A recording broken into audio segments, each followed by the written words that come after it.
Welcome back. In the last video, we outlined our goals for our Food Vision Mini deployment case. We have a goal of a performing well model, or a model that performs well. 95% accuracy on the test set is ideal, and we want it to be fast, and we have two models that we're going to start building. So, without any further talk, let's get into experiment number one, and that is creating an EffNetB2 feature extractor. And now you might have already given this a shot because we've built a very similar model in section 7 here. If you did, I applaud you. If not, let's now do it together, hey?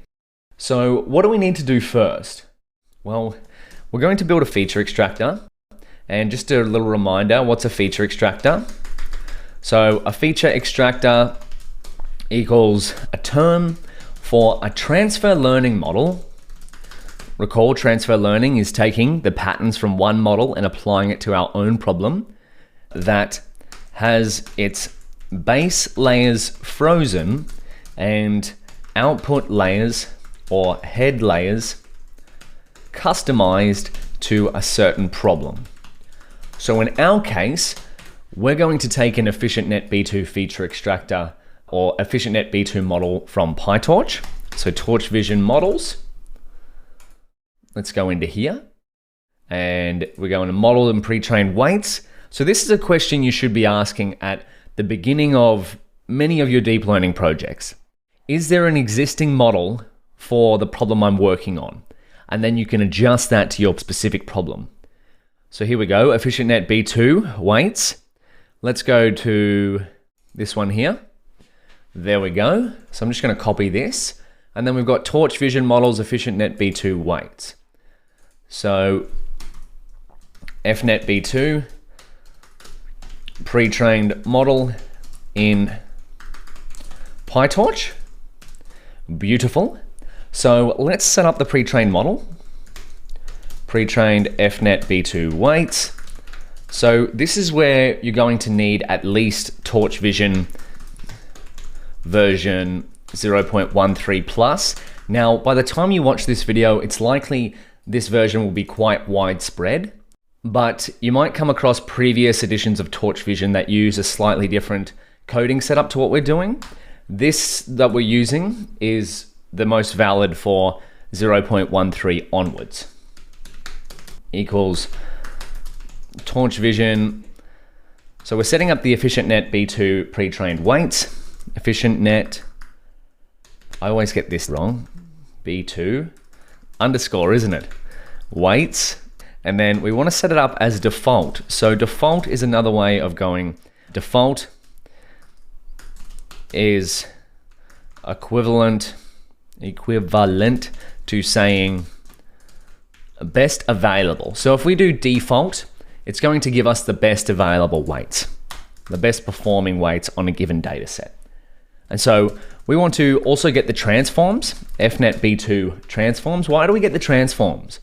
Well, if we're going to be using a pre-trained model and our own custom data, we want to be able to format our data into the same way that the original pre-trained model was trained on.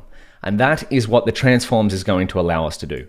So we will pass our custom data through these transforms and then through to this model. And so that way, once it hits the model, our custom data is in the same format as the original pre-trained model was trained on. That's very important. Otherwise, you might not get as good a results as you possibly could. So now we're going to set up a pre-trained model instance, and we can do this. I'll call mine EffNetB2. Could call it model, but that's a bit too generic because we're going to be building multiple models. So Torch Vision models, this is a little bit different, this API here. EffNetB2. Weights equals EffNetB2 underscore weights. So that's when I'm just passing in weights. I believe you could also just do default. You may be able to do that. Give that a shot and correct me if I'm wrong. Well, why don't we just try out together, hey? Default. And we'll just comment out this. See what happens. Oh, that's not going to help because we've got this line. Typo. Efficient. Yeah, I always spell efficient wrong. has no attribute efficient. Oh, did you catch that? Efficient net. See what I mean? The I and the E and the N and the T and the... Okay, yeah, so that looks like it's working. But I'm going to go back to EffNetB2 weights.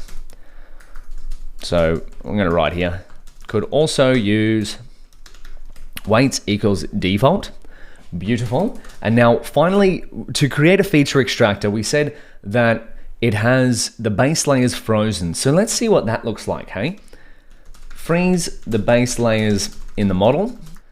This will stop all layers from training.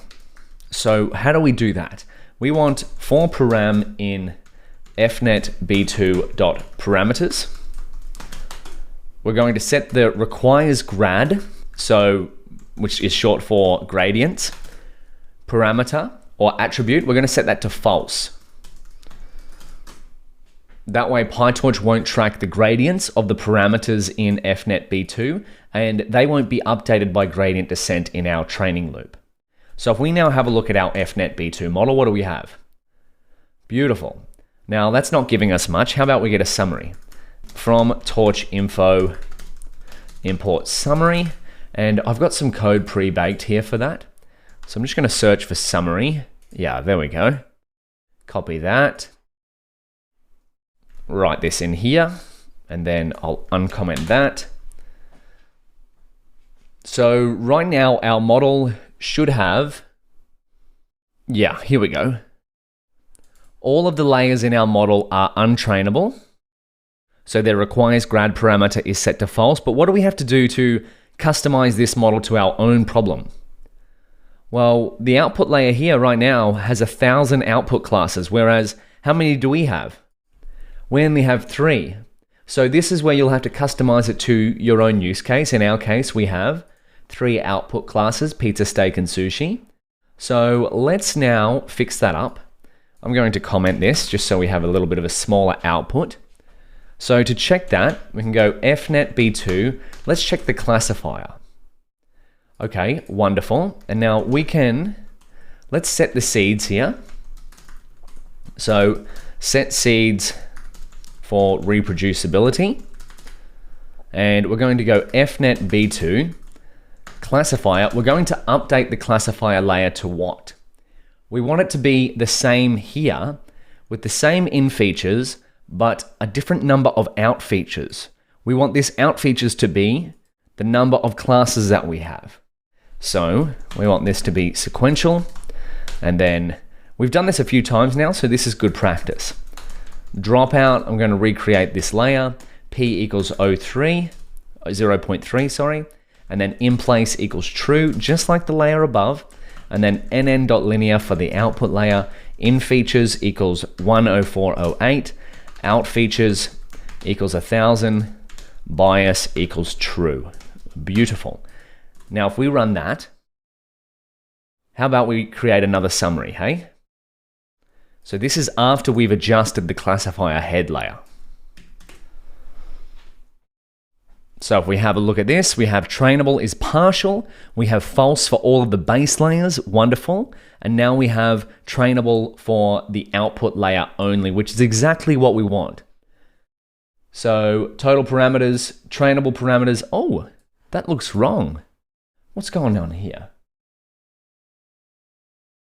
Oh, I've copied it exactly. Did you catch that? Out features should be 3 because we have 3 classes.